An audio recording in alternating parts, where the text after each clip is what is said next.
thing that happened was about halfway through last year. Well, my ex-wife died, and so I didn't have to pay $800 a month in alimony for about 3/4 of the year. So, of course, on the other hand, having to pay in taxes, that's a small price to pay to actually have your ex-wife die.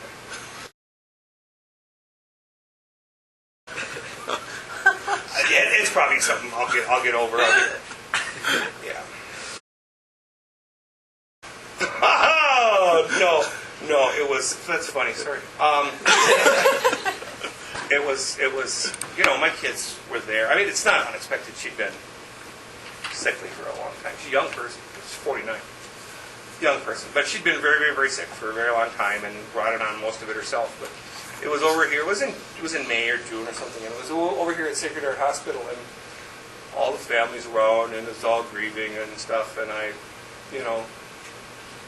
well, I guess I better get going. And I walk out of the hospital and I walk over to the college and walk into HR, and I said, "Where do I get those forms for stopping the alimony from being taken out of my paycheck?" "Oh, what happened?" I said, "Yeah, Susan passed away." "Oh, really? When?" I said, "About 11 minutes ago."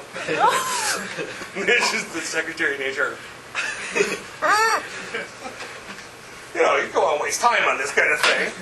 Anyway, that was my low social moment of the summer.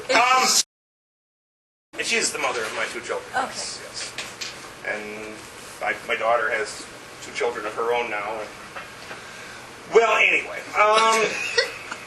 life goes on, I have a much better wife.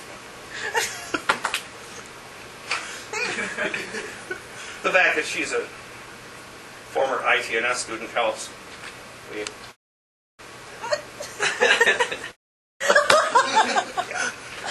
That didn't create any ruffles here at the college, by the way, because I was actually technically still married when Amanda came through my class.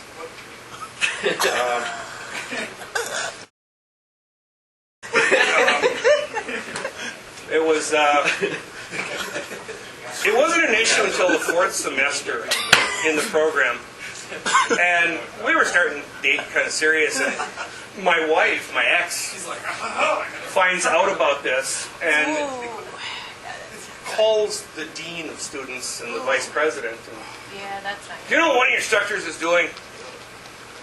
I get called on the carpet, and basically they came to the conclusion that they can't tell me what to do. It's my own personal private life. They said, the only thing you can't do is you can't have her in class anymore. So we had to shuffle classes around, and Mr. Pewey got to teach one of my classes because she was in it. Oh, conflict of interest. You had to be avoided. I don't know why I was going to do that. That's okay. We don't need that.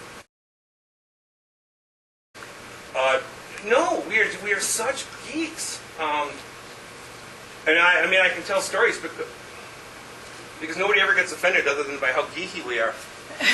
We went on our honeymoon and we went to Fanny Hill. In those special rooms that they have out there,